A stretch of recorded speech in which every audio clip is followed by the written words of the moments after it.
I'm Bo Cutter. I have the honor of chairing this session, and as soon as I get some comments. Since it's quite clear to me that there are 6 eminent scholars who are going to speak, I think the comments of a chair, no matter how brilliant they might have been, are sort of superfluous. So I'm going to be, but I'm also going to be extremely economical in the introductions.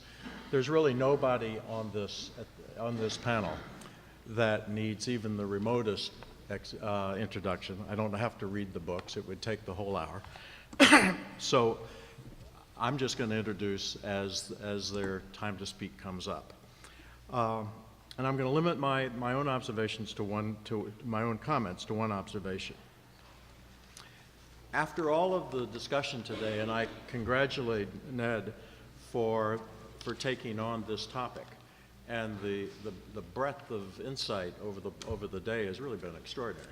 But after all of this, I feel somehow we're in an era when the individual is losing ground. The decline in business formation, the rise in concentration within the economy, the decline of dynamism, the growing position of the largest companies in our economy, the growth of inequality, and the new tribalism that was mentioned in the last panel, all suggest to me that the forces of corporatism are prevailing. I hope, and as I began this session, Charlie Kolb, who chaired the last one, said this was the panel that would have all the answers. So I hope, as these eminent scholars have all the answers, that they thoroughly rebut this hypothesis as that of an aging and dyspeptic man. Saskia? Well, it's an enormous pleasure for me to be at yet another Phelps conference. Phelps, where are you? Oh, there you are. Hey, Ryan.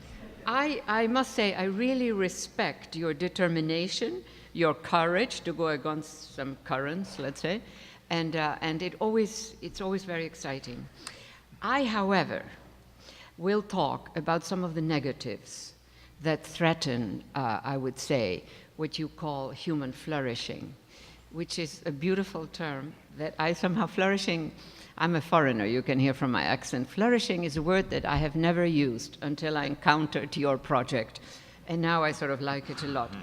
So I would say that when you look at the capitalist economy of, I would say, before the 1980s, when we privatize, deregulate, and globalize, it actually sort of worked. Yes, of course, inequalities.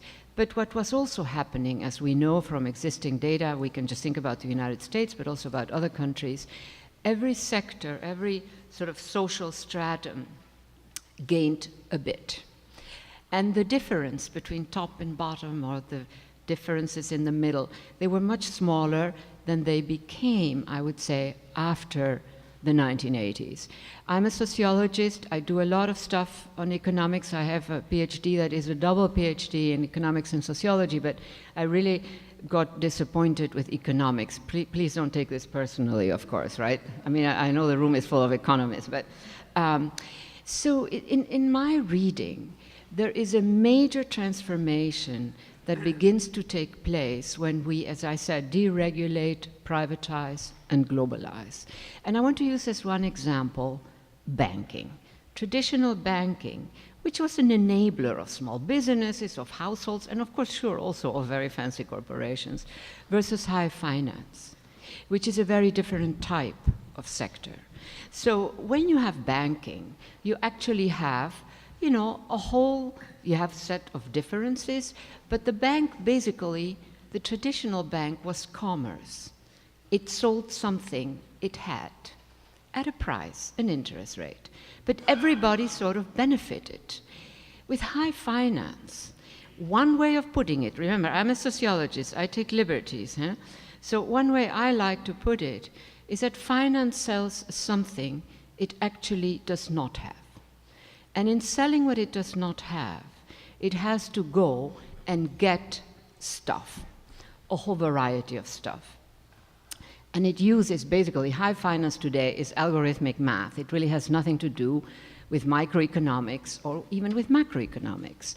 And so the title that I had when I thought I had more time is a bit of a provocation, but one way in which I like to designate the difference of the current period that I just illustrated via this simple differentiation of traditional banking and high finance is that we're seeing the rise of extractive logics. And I think, for instance, Facebook is extractive. It made its first billion with a minimum effort. It can make mistakes, and they just keep accumulating money. Compare it with a traditional auto manufacturer. Anything goes wrong, and they have to ship back all the cars. There is a kind of accountability that high finance doesn't have. And high finance, being algorithmic, mathematical, etc. When you walk into Goldman Sachs, where the secretaries used to sit, there are 100 physicists, and I admire those forms of knowledge. It's a completely different world. And I don't know, where do I push my slide? Here we go. So this is one example. This is one instrument. And what I find remarkable is the growth rate. So it's less than $1 trillion. It's always a lot of zeros when you talk finance, and they're all actually working zeros. So from 2001 to whatever, just 6 or 7 years later, look at that growth rate.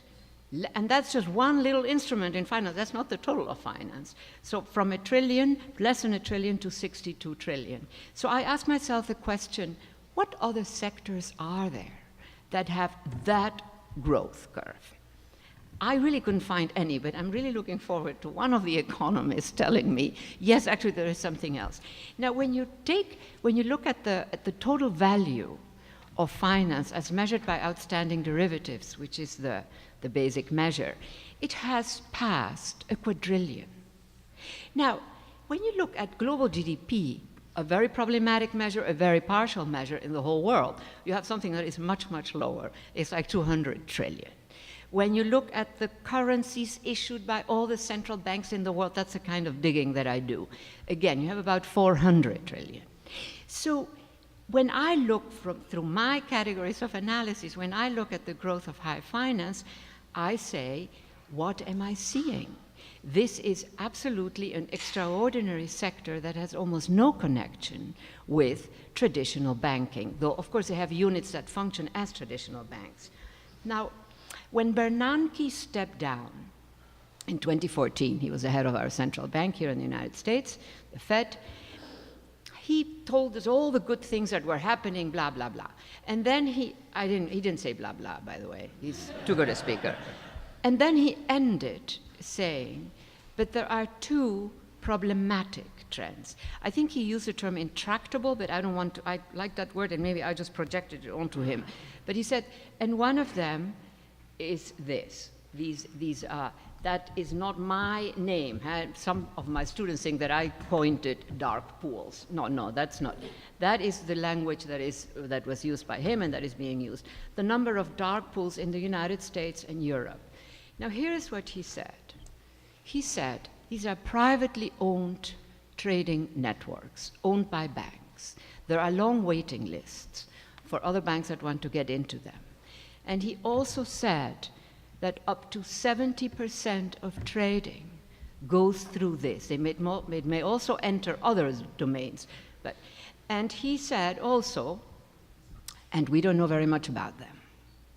So to me, this is indicative of, what shall I say, of a kind of finance that has, number one, really nothing to do with traditional banking, and that has extraordinary capacities to generate value.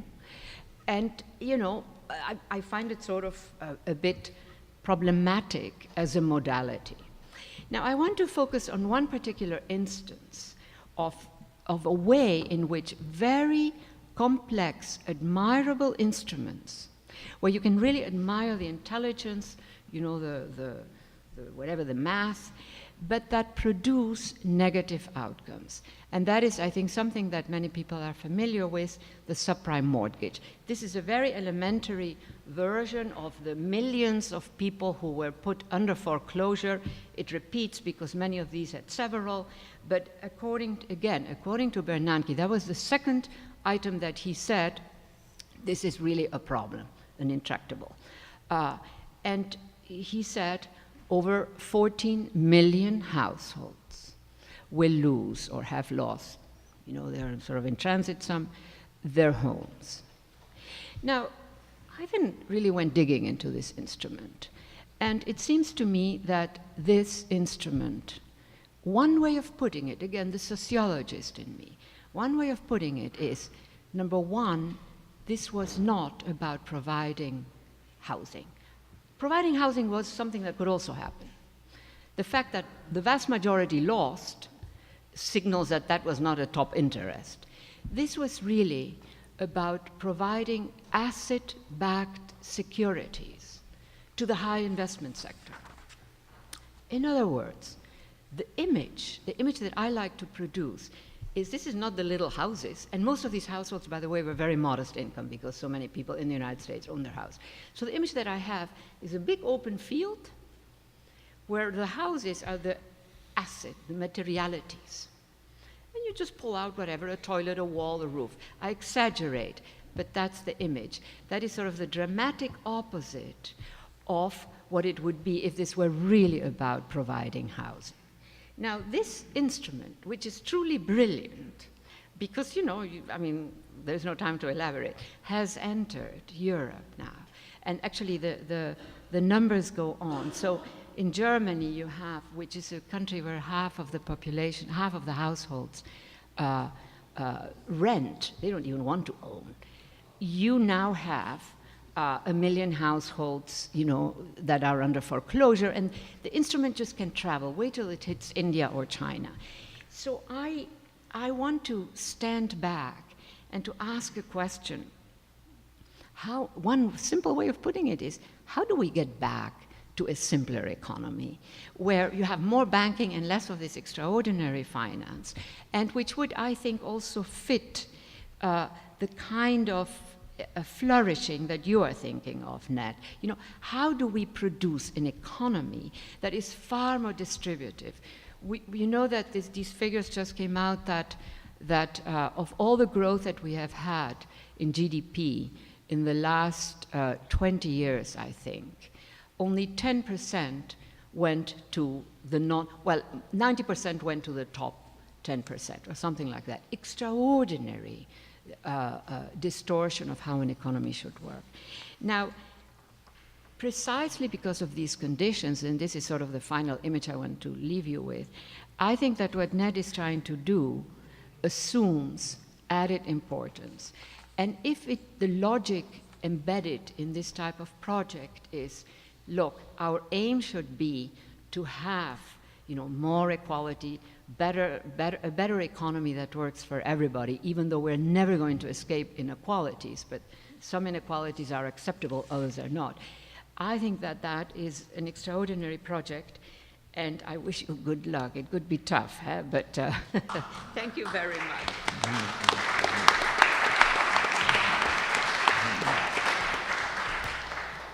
Next is David Goodhart. Well, thank you very much indeed for the invitation. Although I have to say I feel slightly the cuckoo in the nest here. I'm neither an eminent scholar, nor am I talking about the economy in this session. I'm actually a journalist from England, although I do have 2 American grandfathers, through one of whom I'm related to Richard Sennett, sitting at the back. Wake up, Richard. I've just written a book called The Road to Somewhere, which is about the value divides in our societies. It's focused on Britain, but I think a lot of what I'm saying applies also to the United States and helps really to explain the Brexit vote and the vote for Trump. It's really about the new tribalism that we were talking about in the last session. There's not very much about Martin Luther either, although I do make a token gesture to the wars of religion, as you will see. But there is, part of the distinction between these groups is different ideas of the individual and individualism in our societies. So there we are. I think these value divergences overlap with, but are so much more important in some ways than the traditional socioeconomic class divisions. And as I say, a lot of it is to do with these different conceptions of the individual, the you might say, the embedded individual versus the autonomous individual, the self-invented, the self-directed individual. And I think the now rather unfashionable American sociologist Talcott Parsons came up with this very useful distinction when thinking about these different value groups in our society. This idea of thinking of identity on this spectrum between achieved and ascribed identities. An achieved identity being the kind of identity that probably most of us in this room have. You have an achieved identity if you've passed exams when you were young, you've been to a more or less good university, you have a more or less successful professional career, you've probably been mobile, so your sense of yourself comes to some extent from your own achievements, from your own sense of self-invention. And that means that you can fit in pretty well anywhere. Your identity is kind of portable. But many people in our societies still have predominantly ascribed identities. You know, I'm white, male, British, and I will always be those things unless I have a sex change, I guess. And so your identity comes much more from where you live and the group that you come from and belong to. And if those things change, as they often do, indeed they've done so particularly in the last 30 or 40 years as our societies have become more open and fluid, then your sense of yourself can be subject to discomfort because the things that define you have started to change. So we're all familiar now with this kind of values analysis of what happened in the presidential election, what happened in Brexit and the rise of populism in much of the developed world. We talk about the globalists, the nationalists and so on. Well, I've created my own version of this story, and that is my version. I talk about the people who see the world from anywhere, the people with those achieved identities, and the people that see the world from somewhere. Like I say, this is based on my analysis of the UK, but I think it will have some resonance here. So anywheres, as I say, they have achieved identities. They tend to be highly educated and mobile. The connection between those two things is particularly strong, actually, in Britain, partly because of almost all the universities in Britain are residential universities. The role of London in sucking in people, particularly people with upper professional careers. And anywheres tend, as you'd expect, people who have lived a life like that tend to value openness, autonomy, fluidity, novelty. The goal of life is generally seen as a kind of self-actualization. By the way, anywheres are not just the elite. Anywheres are about 20-25% of the population. So they're much bigger than normally when I think of an elite, I think of, 3-5% of the population. So, but anywheres are a much bigger group than that, big value group. And somewheres are about 50% of the population. They tend to have ascribed identities. They tend to be much less well-educated, more rooted. More than 60% of people in Britain still live within 20 miles of where they lived when they were 14.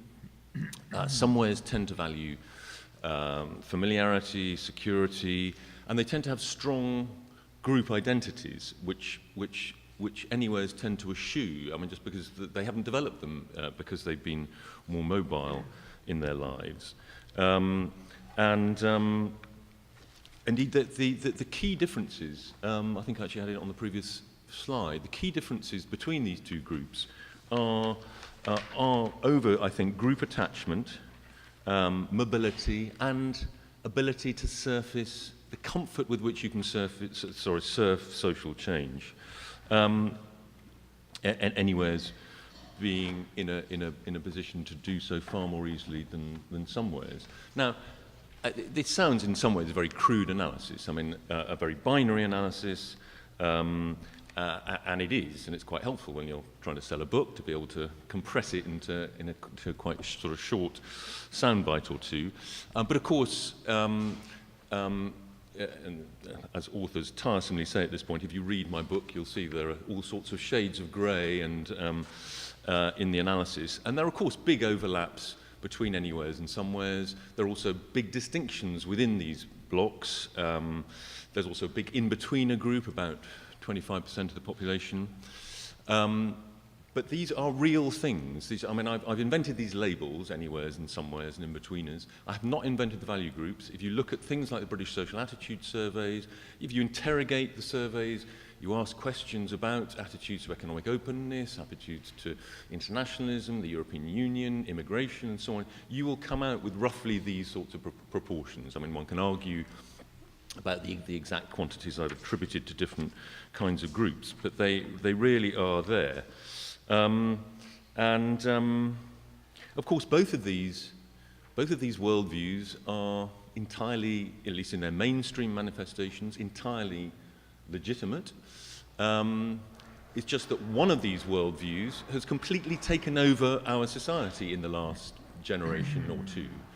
You go back 50 or 60 years, British common sense, probably American common sense, was kind of somewhere common sense. And it is now, at least in the public realm, overwhelmingly anywhere common sense. The anywheres have become completely and utterly dominant, too dominant, I think, which has led to the backlashes that we've experienced, the political backlashes we've experienced with the Brexit vote and the election of Trump. You can just go through the entire sort of political and policy spectrum.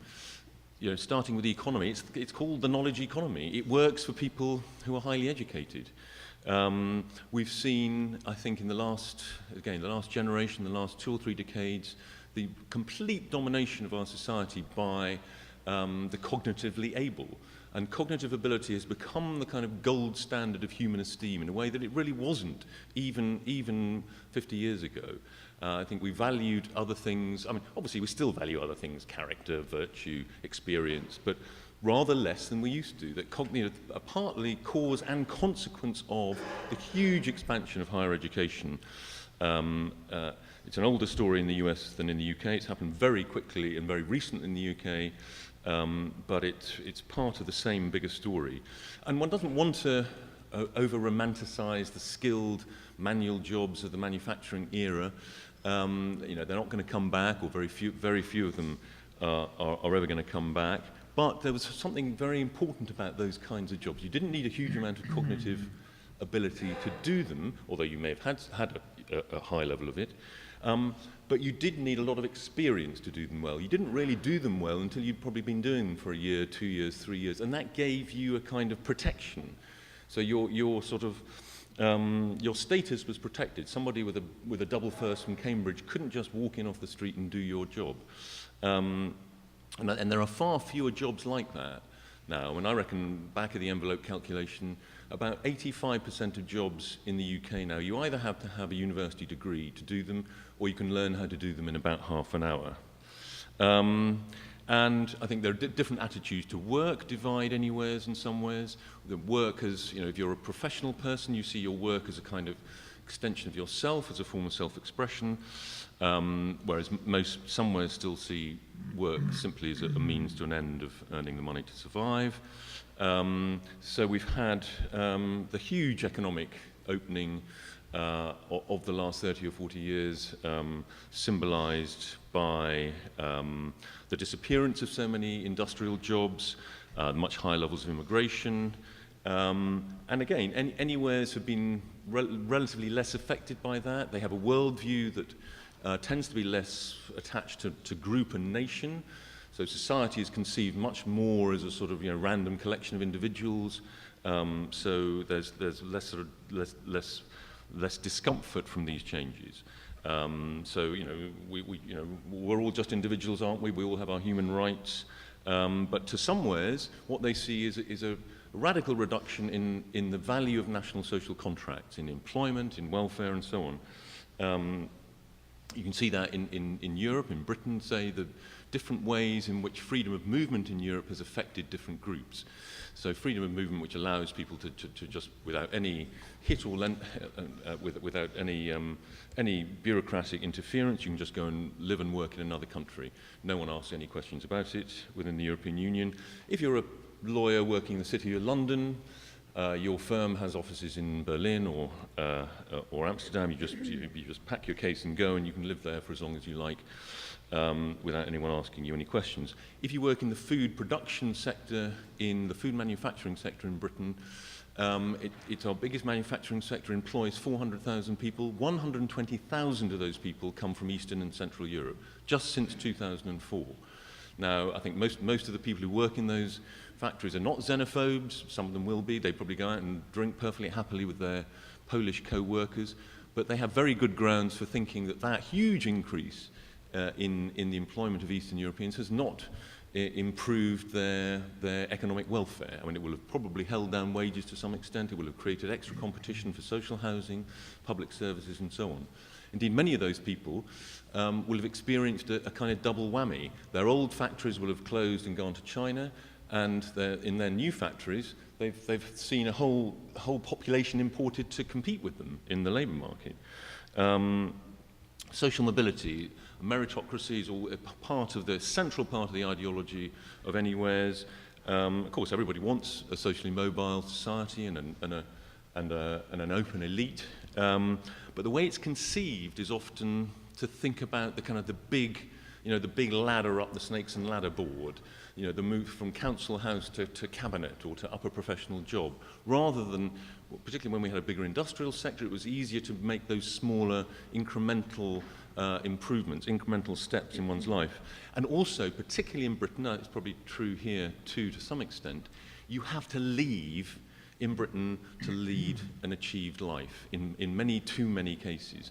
There was a British cabinet, member of the British cabinet, the education secretary, a woman called Justine Greening, who gave this extraordinary speech to our Social Mobility Commission the other day, in which she talked about, she grew up in Rotherham, an industrial town in South Yorkshire, an old steel town, and she talked about how, growing up in Rotherham, she used to dream about owning her own house, having a decent, well-paid career, having a really challenging job. And she said she couldn't have those things in Rotherham. It's an extraordinary thing to say. You may not know, but Rotherham is not a one-horse town. It's a town of about 120,000 people. It's about half an hour commuting distance from Sheffield, which is a much bigger town. She lived when she lived in Rotherham in an area of about 500,000 people, and she was saying she could not live an achieved professional life in Rotherham. Extraordinary, but partly true. Anyway, 2 minutes. Anywheres tend to prioritise the public realm above the private realm. Family policy in Britain anyway, and probably to some extent here too, is essentially about making it as easy as possible for both parents to spend as little time as possible in the family.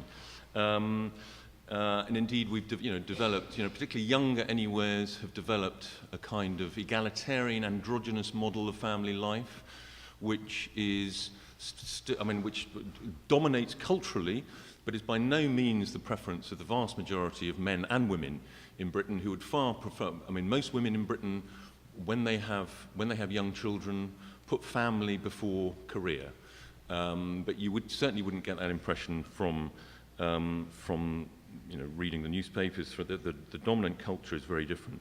And finally, the technocratic state. So much has been taken out of the democratic.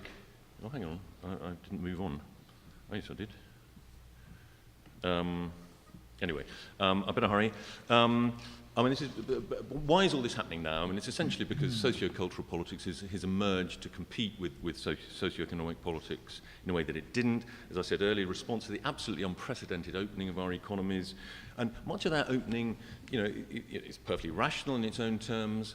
It often requires transferring power to higher bodies, which is often seen by Anywheres, highly educated Anywheres kind of see it and understand it, and that they may even be part of it in some way. They can sort of see the logic of it, and of course the logic of the higher levels of wealth that is often produced. But non-elites often just see it as loss of control. And there has been no political leadership that has tried to defend the transfer of power to the WTO, to the EU, whatever. I talked about the immigration story, but of course the other reason why this is happening now is because of the dramatic increase in the numbers of Anywheres. Again, because of the huge expansion of higher education. Just very quickly, my final slide. this is meant to be the kind of the answer slide. As usual, it comes rather too late in the day. I mean, we did see the gulf between our anywheres and somewheres in the UK was revealed in very bitter ways sometimes after the Brexit vote, and and one of the reasons is because they don't know each other. Their lives don't connect at all. I mean, when I talk about my book in Britain, I often ask people, and most of them will be kind of university audiences, I'll say to them, do any of you, whatever your social class background, do you now have any close friends who are not graduates? And most people sort of sheepishly admit that they don't, which led to, I mean, I think was one of the forces behind this divide. Of course, the task of politics is to find to reconcile these value groups, to find a settlement between them in which both groups feel that their fundamental interests are respected, and that is a very, very difficult thing to do. It helps to have common projects, a common enemy, and if not, well, my connection to Luther, we might end up with new wars of religion. Thank you very much. Thank you.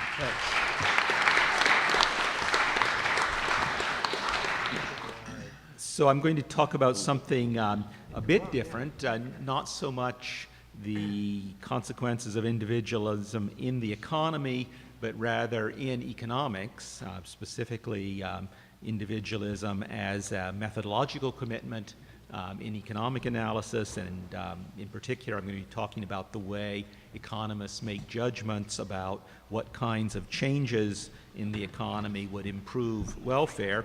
And I want to ask whether the individualistic welfare analysis that has particularly characterized economics for the past century continues to be possible in the age of behavioral science.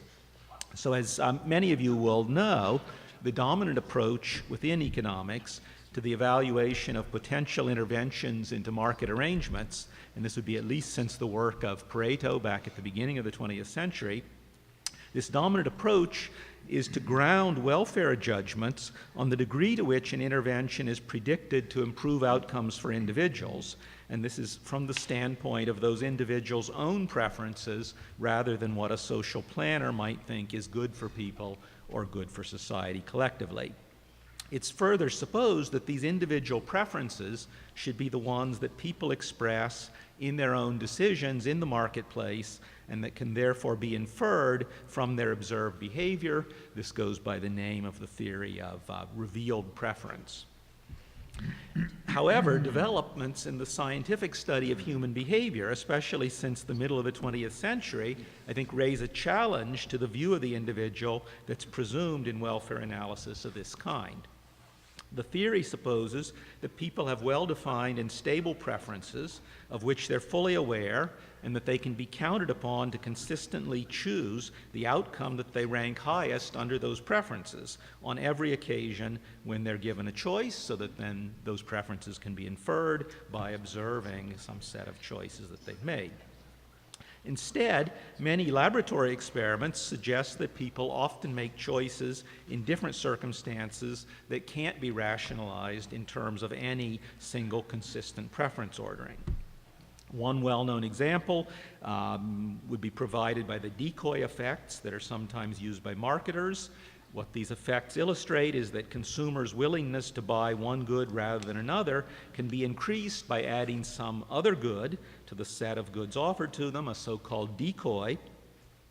And the idea is that the additional good that's added isn't itself something the consumer is interested in purchasing, but nonetheless its presence might increase their willingness to purchase one of the goods previously offered. So in the case that a marketer is trying to increase purchases of a more expensive but higher quality option, they can increase the attractiveness of it by offering for sale a third option, which is even more expensive and not that much higher in quality, which then makes the previously relatively expensive high-quality option not look as expensive. This kind of phenomenon is inconsistent with the notion that people choose the good that they rank highest according to some preference ordering that's independent of the set of options on offer to them. Examples of this kind and other similar framing effects challenge the assumption that people have stable preferences and know and consistently act upon these preferences. Of course, to the extent that context or framing effects of this kind are predictable, this doesn't pose any problem for the use of empirically grounded models of behavior to predict the effects of public policies. And in fact, an influential recent literature proposes to use documented behavioral anomalies to more effectively achieve goals such as increasing the degree to which people save for retirement. But results of this kind, I think, do raise a question about whether policy interventions can be justified on individualistic grounds. Proponents of what's called libertarian paternalism, like Cass Sunstein and Richard Thaler, argue that there should be no objection to what they call nudges that are designed to further some social objective, as long as there's no change in the set of options that continue to be available to individuals. So the framing of the options is changed in some way to encourage a particular choice, but the ability to do something else is still technically present. I think this is a clever rhetorical defense of the policies, because it means that a proponent of classical rational choice theory can't object to these proposed policies because his intellectual presuppositions imply that the policies can have no effect. But it remains the case that if the policies have any effect, and I think the evidence indicates that they do, then the question arises as to who decides in which direction people's decisions should be modified by these nudges and on what ground. I think that welfare judgments of some sort have to be made in choosing public policies, and so the question is, do we then have to completely abandon individualism as a basis for judgments of that kind? The answer that I'd like to propose is that it does remain possible to preserve the idea that interventions should be justified by the degree to which individuals' situations are improved from the standpoint of individual values that can be imputed to them personally. But rather than supposing that these individual values correspond to whatever people are observed to choose under any circumstances whatsoever, we would have to define these individual values as what we predict that people would choose under an ideal choice situation. By this I mean a hypothetical situation in which the absence of information processing limitations would make it possible for a consistent and well-considered preference ordering to be expressed. Conditions of that kind are evidently often not satisfied in people's actual choices, and that's why the nudges could be observed to be effective. Nonetheless, we might be able to reach conclusions based on how people actually behave about how they would behave under such an ideal situation. This idea of basing normative analysis on a counterfactual of this kind is in the spirit of John Rawls's well-known proposal to ground a normative theory of desirable social arrangements not on the contracts that people are willing to enter into with one another under their actual circumstances, but rather on what the analyst concludes that they would freely choose if choosing behind a veil of ignorance, that being Rawls's term for the ideal decision situation that he proposed. One might try to infer people's true preferences while recognizing that observed choices are not always consistent with them, I think, in either of two ways. One approach, and the simplest one to explain, would be to compare the choices that people make under alternative circumstances if one can identify one of these contexts as a context in which preferences are expected to be expressed in an undistorted form. One could then use choices observed in these ideal circumstances to identify the preferences that you would then use for purposes of welfare analysis, even when analyzing welfare in settings where you observe and expect to observe different behavior because it's not an ideal choice situation. A recent paper by Hunt Alcott and Dmitry Tobinsky in the American Economic Review gives a good example of this method. Alcott and Tobinsky want to assess the welfare gains from subsidizing the adoption of compact fluorescent light bulbs as an alternative to incandescent bulbs. What they do to study this is they conduct an experiment in which a representative sample of U.S. consumers were asked to make decisions about which kind of light bulbs they would buy at various prices. And they do this under two conditions. They do it with and without what they call an information treatment that draws the experimental subject's attention to publicly available facts about energy costs of using the two types of bulbs before they make their purchasing decision.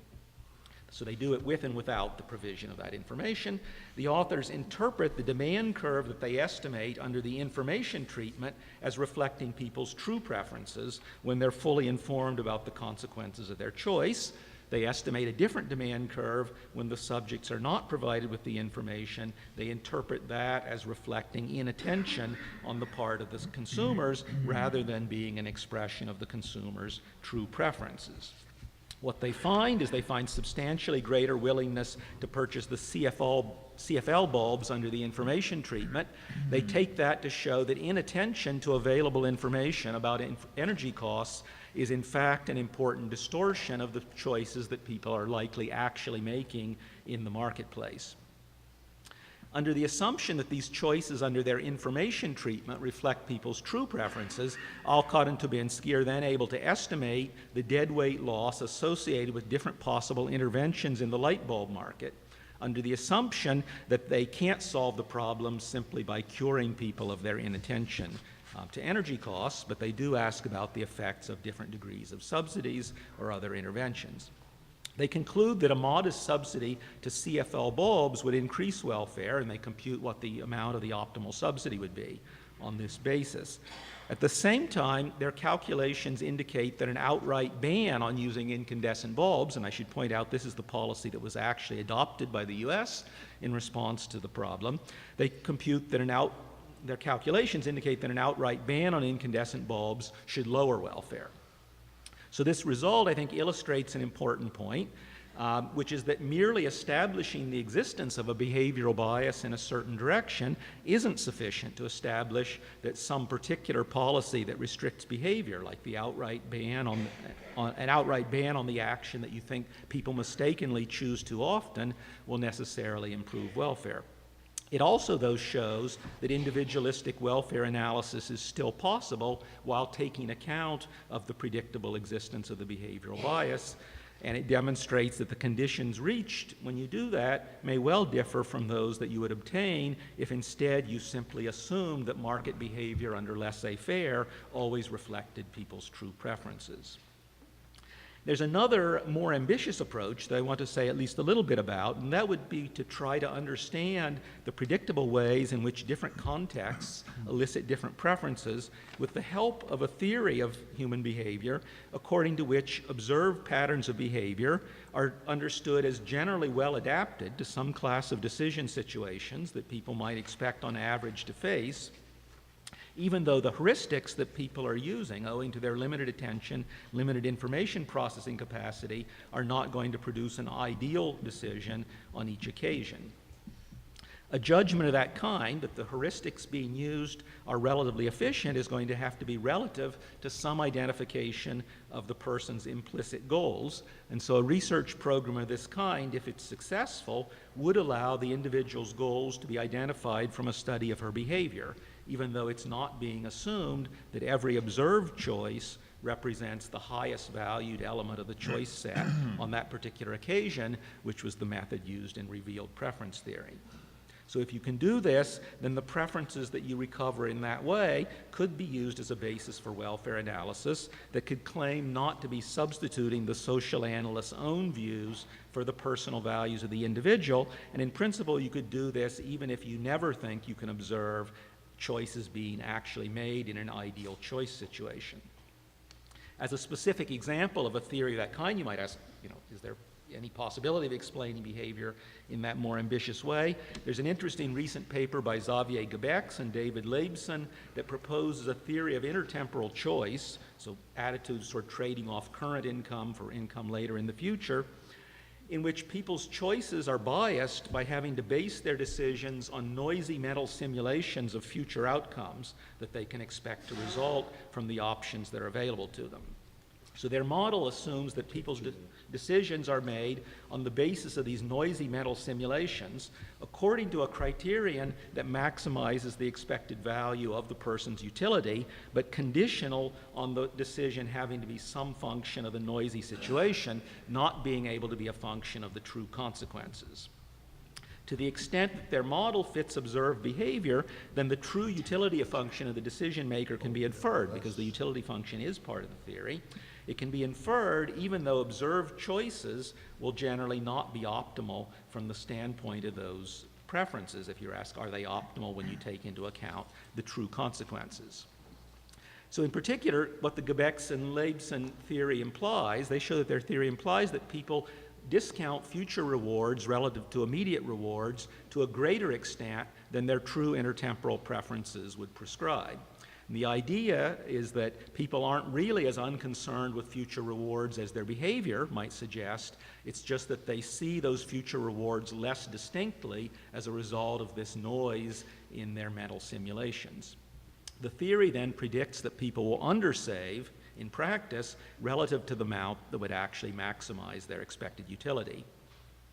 Their theory further predicts that this is a problem that you couldn't solve simply by offering the people the opportunity to commit themselves at an earlier time to make a saving decision that affects them only far in the future. This is a famous proposal by Richard Thaler and Shlomo Benartzi, the so-called Save More Later proposal. The idea there was that if you could get people to make a choice about how much to save sufficiently far in advance, they would essentially be in an ideal choice situation and therefore correctly express their true preferences because they're only making decisions about actions far enough in the future for present bias not to distort their choices. The Gebecks and Leibson theory definitely doesn't imply that should be a correct solution. According to their theory, people's intertemporal decisions are biased because of this noise in mental simulations, which is more of a problem the further in the future the consequences are that they're having to think about. There's no reason to think that decisions, if you make people make their decisions far in advance, you'll get them to make the right decisions, would be correct at all. Nonetheless, if the Gebecks-Leibson theory is further validated, it would allow one to infer someone's true rate of time preferences from the choices that they make on the basis of these noisy mental simulations. These inferences about true preferences could then justify interventions that might be considered paternalistic interventions, like having the government save on behalf of individuals, without this having to be based on a view of what's good for people that's not derived from observation of their own choices and what one can infer about their own personal values from their choices. Thanks.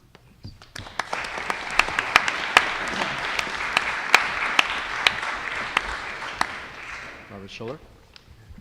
Well, I want to talk about individualism from my own perspectives, which are experimental and expansive.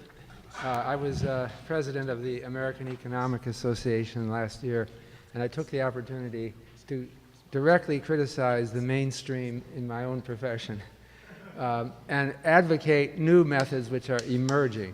So in particular, big data.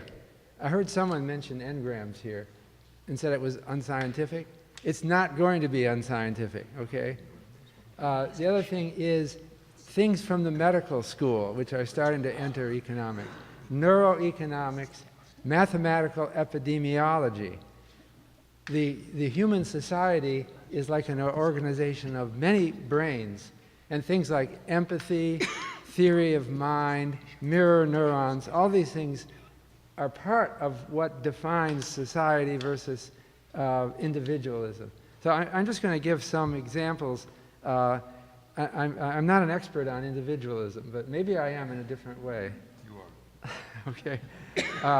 First of all, I wanted to get some idea what is this age of individualism? That's the title of this conference. So Ngrams is a Google tool, free, that allows you to search books and find how often phrases appear in books by year. So I start out by searching the age of the individual, which is the exact title of this conference, but it didn't work because I got lots of things back like the physician needs to take account of the age of the individual when prescribing. But then I discovered I could do individualism, and then I get this beautiful plot of the idea of the age of individualism. Now, Ngrams is kind of sparse about books in the 1500s, but it shows zero. There was nobody saying age of individualism in the 1600s. It looks like it started to take off around sometime in the 1840s.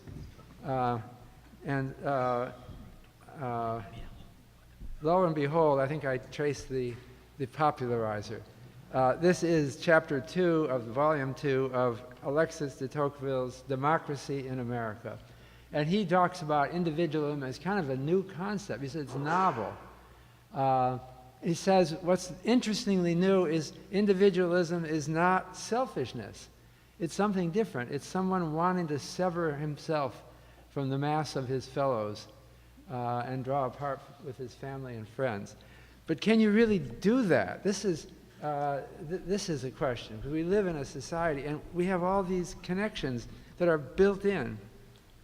But I think, oh, by the way, I did do engrams in French, and I looked it up, and it looks like somebody else invented the word individualism in France, maybe 5 or 10 years before de Tocqueville, but he popularized it. So I wondered, what was it? I asked the divinity school student who lives in our house, what did they call individualism in the 1500s? She studies this. And she thought of sola scriptura, which means, it's been mentioned many times here, it means no other person can talk to you with any commanding authority. It's only the scriptures. But I thought that doesn't sound like individualism, so I did my effort to search in Latin for, you can do all these things now with big data. And I think the term in Martin Luther's day was libertas Christiana. And so Christian liberty. So that sounds like individualism, maybe. Closer I could come. He wrote an essay, De Libertate Christiana, in 1520. And it's something about everyone is a priest. So there's nobody above you. That's Christian liberty. Here it is. Here's Google Ngrams. Okay, I have the green is Christian liberty, and the blue is libertas. No, I'm sorry. The green is individualism. There's some spurious things in the 1500s. It's probably typos or something. It's not. We're not good at computer searching the 1500s, but you can see there was a lot of Christian liberty. It was even bigger than individualism. But I think it's maybe something very similar. But it reflects other big trends. And this I did a search for church, that's blue, and university, that's red. And you can see that there's been a huge downtrend in the church since 1600. I don't trust the 1500s results with Google Ngrams. And you can see university has replaced church. It's now moved above it. I figure that this trend helps explain why Columbia College became Columbia University around, I looked it up, 1857. So that's just when university was taking off. So you know these people at Columbia were responding to news. So let's change the name of our... Princeton did the same thing in 1896 when they became, from College of New Jersey, they became Princeton University. Sounds a lot better, doesn't it? So they know these things, and this is what leaders do. So we have this, we talk about individualism, but can it happen? Is it structurally supported in the human brain? And maybe it's not possible.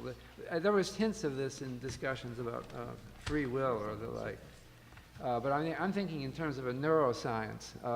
How can it be separate? How can you be separate when your motives and your observations are instinctively focused on other people?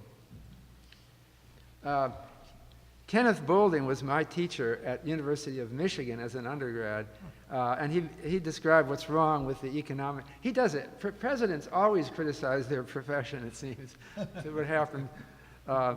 So he talked about a doctrine that could be called the immaculate conception of the indifference curve, which is that human tastes are just given exogenously. He said this theory is for the birds, meaning it's true about birds. because they're driven by instinct. But people, our minds are so much more complicated and so much more interactive.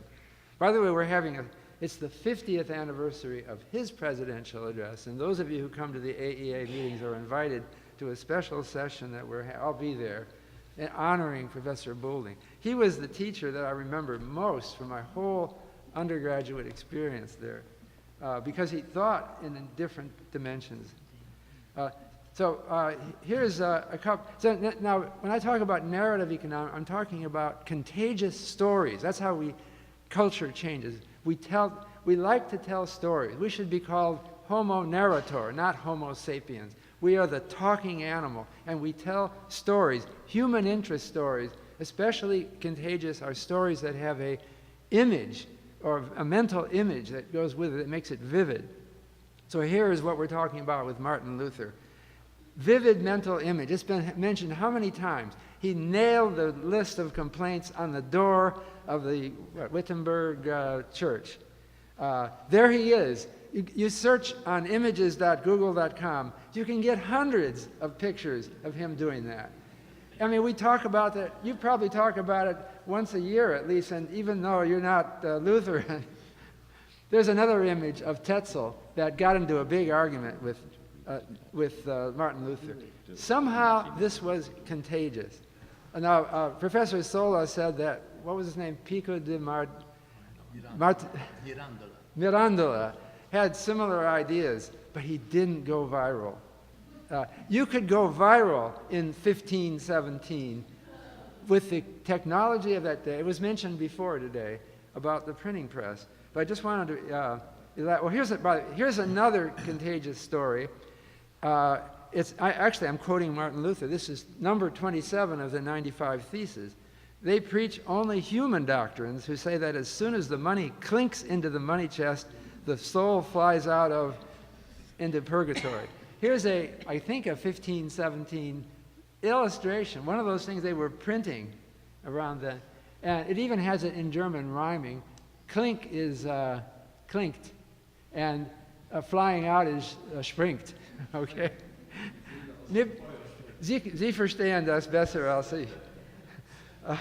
But it's got poetry, it's like a song. Look at that picture. You can see on the upper right, that bird, that's the soul, I think, out of purgatory. And you see these people clinking. It even has a sound to it. I got my student, my divinity school student on the 3rd floor to come up with this exact phrase, just with a little prompting. It's still viral. It's still out there because of its poetic nature. So this is from The Economist magazine, which I'm taking as history. But it talks about how effective printing was in 1517. It wasn't centralized. Lots of people had printing presses, and you would have itinerant preachers would go around with Martin Luther's pamphlets, and they would print up 1,000 copies like nothing. You know, they could do that. Continuing that story, in the early 1500s, there were something like 6 to 7 million pamphlets printed, and more than a quarter of them were Luther's. And I'm sure they were shared around. It says here the cost of a pamphlet was about the same as the cost of a chicken, all right?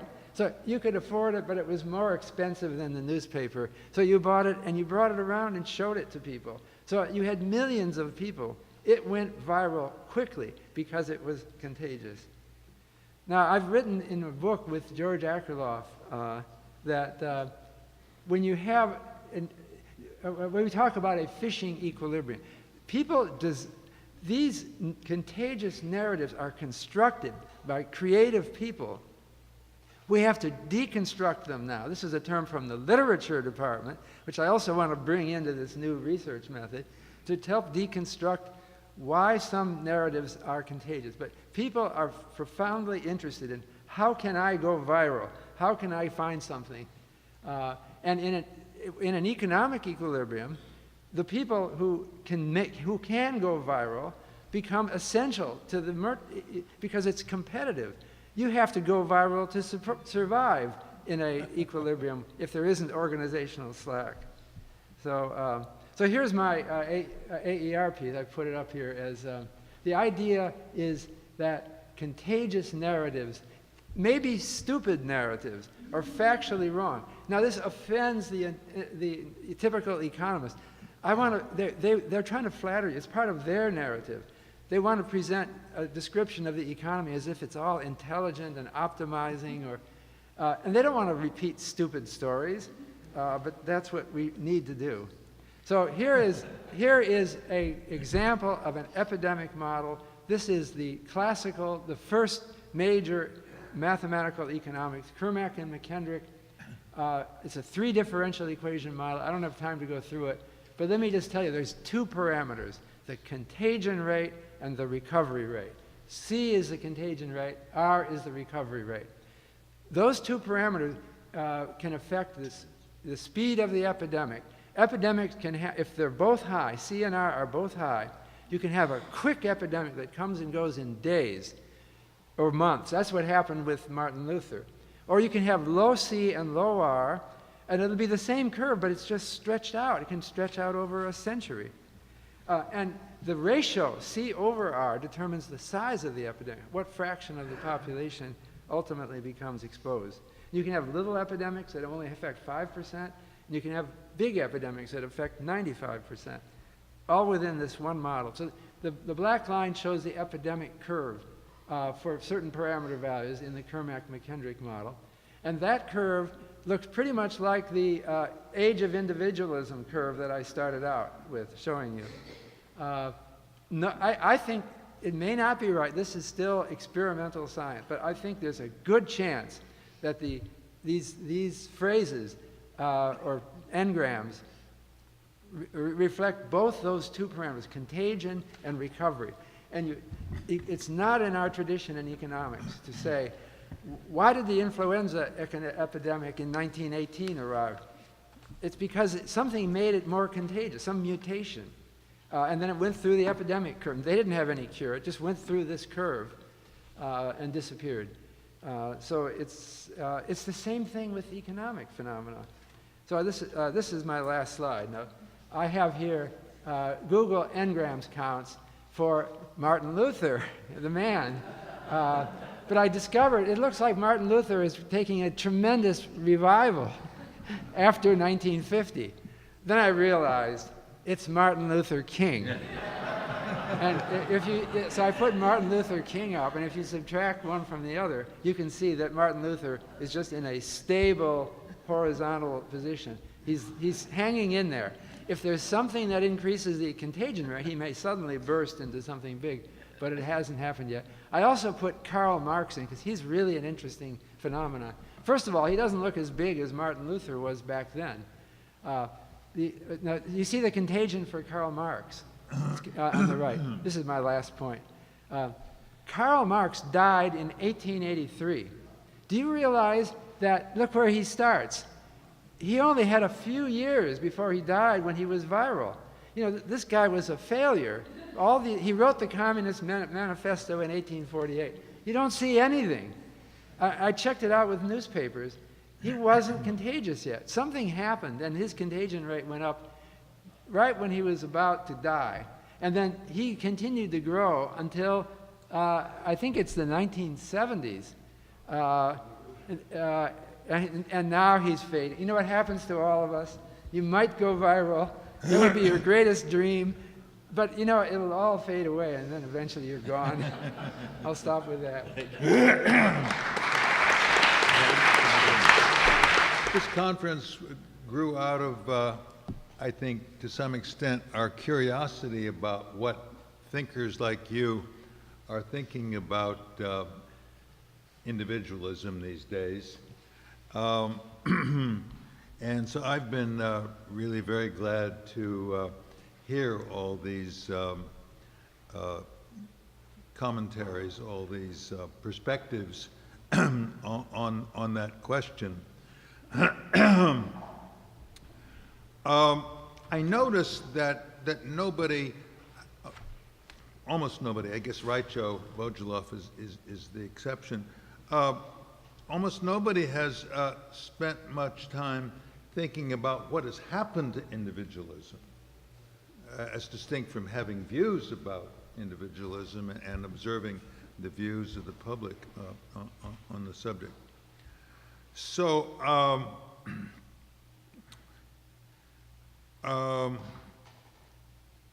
I've been interested to see what has happened to individualism, in part because I have a hypothesis in my book that the rise of modernist values,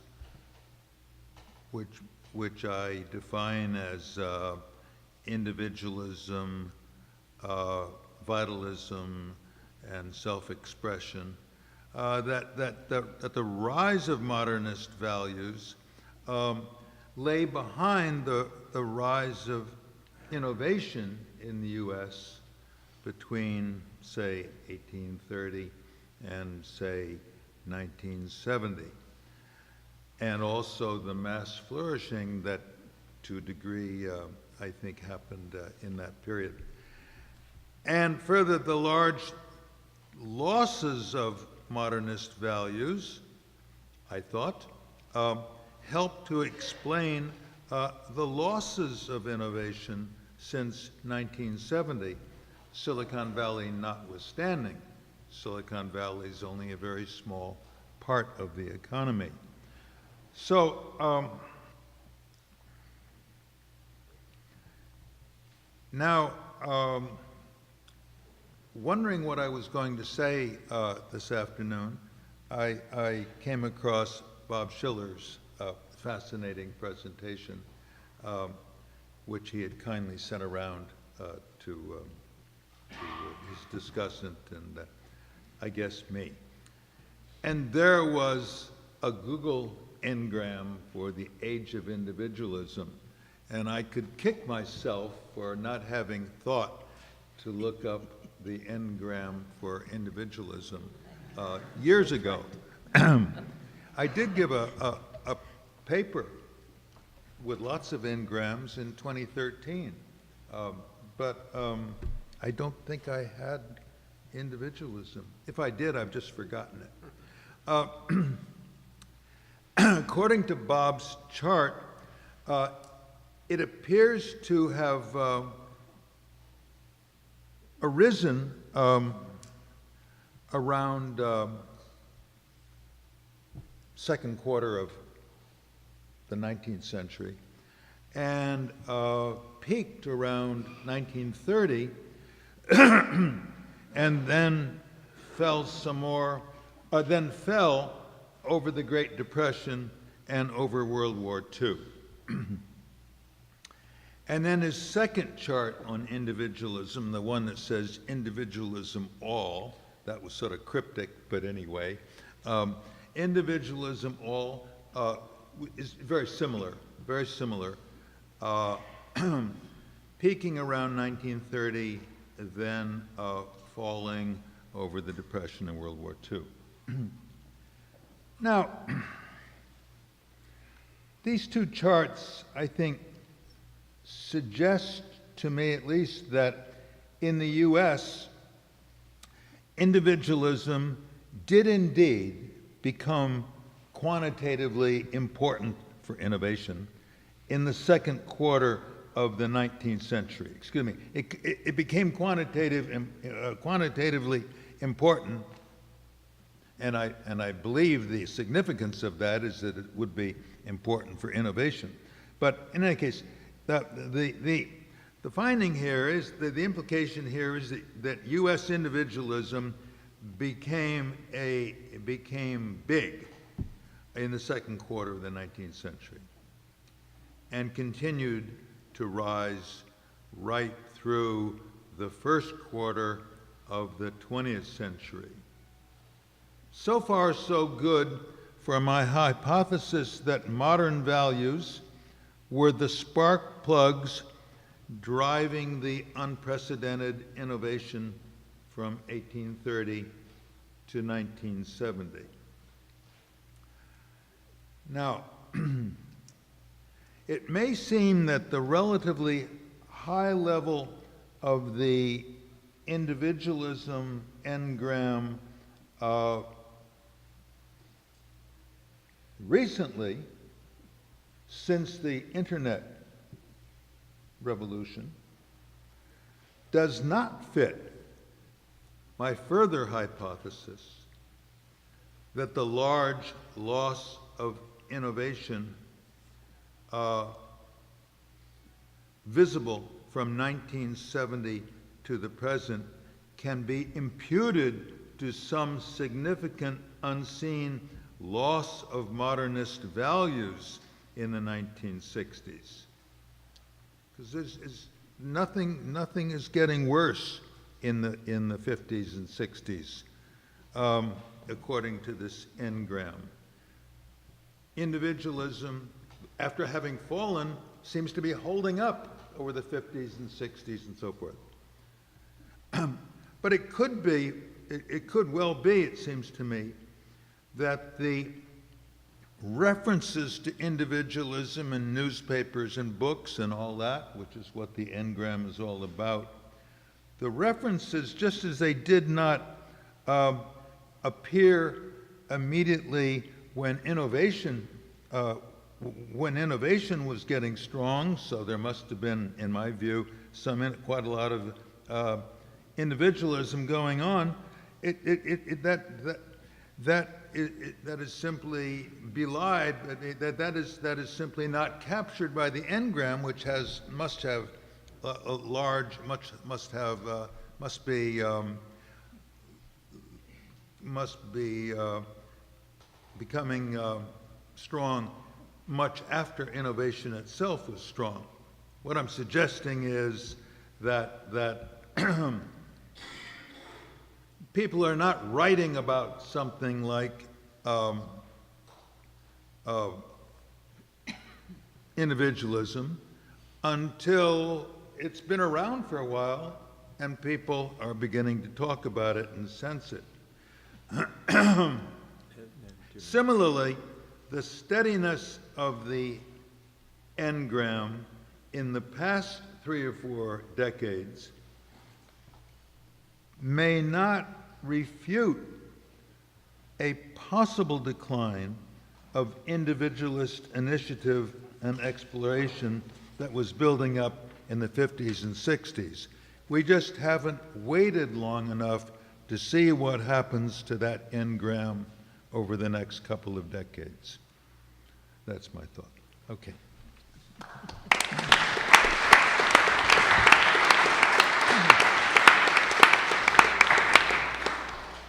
Professor Rapaczynski, you have both the last word for the panel and for the symposium. Wow. Yeah, I'm extremely honored to be on this panel to begin with, though sometimes I think it's some form of conspiracy to unmask my lack of learning. But anyway, given the eminence of the panel and the number of ideas that were presented, I can certainly not do justice to what has been going on here. So let me just focus on a couple of ideas that have something to do with the pre-announced title of this particular panel, and that is the question of sort of Lutheran heritage with respect to individualism and economics. So let's start with Woodford and Shiller from the idea of individual preferences that economic theory also starts from, or used to start from, and in particular the idea that preferences are simply given and revealed. Now, as Woodford and many behavioral economists point out, things are much more complicated. People's preferences are often inconsistent and unreliable. Under all kinds of circumstances, they might reveal preferences that we have reason to believe are not theirs. So that may, however, mean two very different things.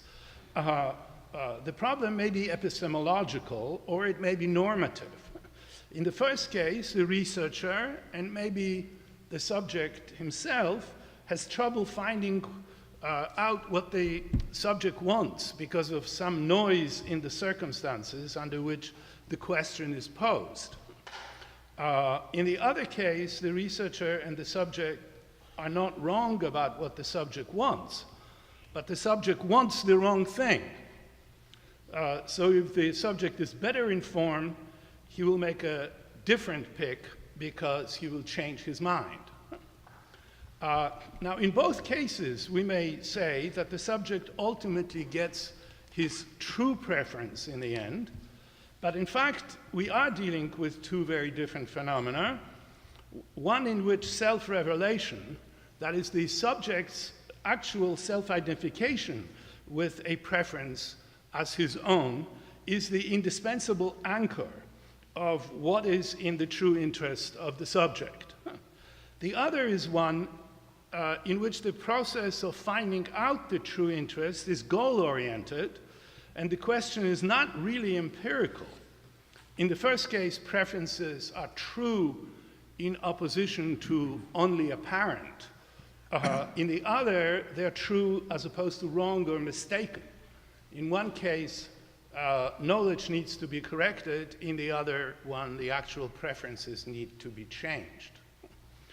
Now, what I particularly appreciate in Woodford's presentation in this context is, in fact, his insistence that the inquiry into what are the individual's true preferences that may perhaps motivate social policy must remain, that the question must remain an empirical question, always open to revision in light of information that the subjects reveal.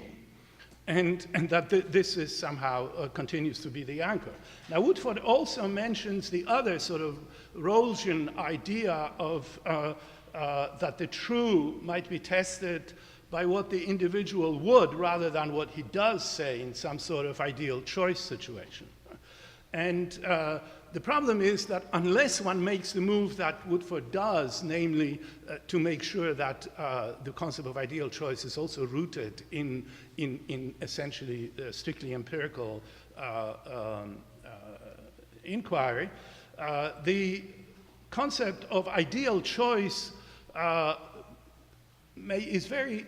slips very easily into a situation in which we are looking what is seen for what is seen by the observer as a rational or the right thing to do, rather than what is actually chosen by the subject. So I think the deep sense of ideal in ideal choice situation has that accent that is potentially very significant. So what ultimately complicates the issue, however, is that whether we think of it as a normative or as an empirical or inherently normative question, the object of inquiry is also assumed among the economists in particular to be static, as something always already there and subject of proper discovery. So various methods of error correction, such as those discussed by Woodford, may be perfected to give the researcher and perhaps the subjects more confidence in what people truly want.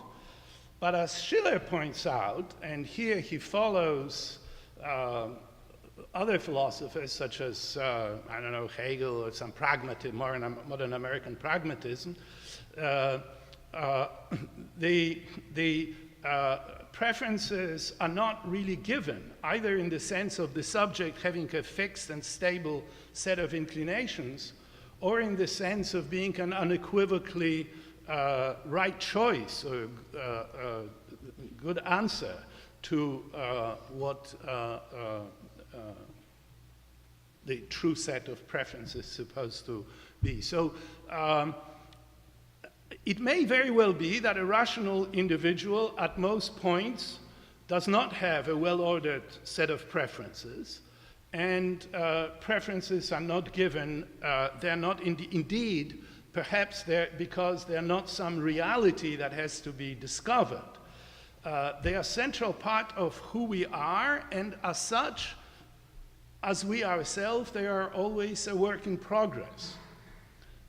So sometimes we can be just irrational and being influenced by narratives by others.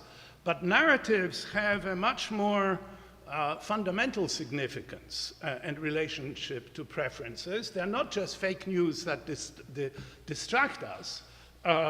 They are a part of a continuous conversation about what goals we should be pursuing, what choices are right, including what we should or should not like. So our culture is very much composed of these kinds of debates, and the outcome is indeterminate because the basic feature of a liberal society in particular, but maybe every society, is that there is no clear answer because there's no human nature. We are sort of this work in progress in which we are ourselves creating ourselves sort of here. So now there's a deep connection to Luther in this whole story. Luther, on the one hand, you know, as a theologian, he tells us the church cannot save us, the community cannot help us, it's sola scriptura, right? We are alone in this. But Luther is also very skeptical about what we can do ourselves.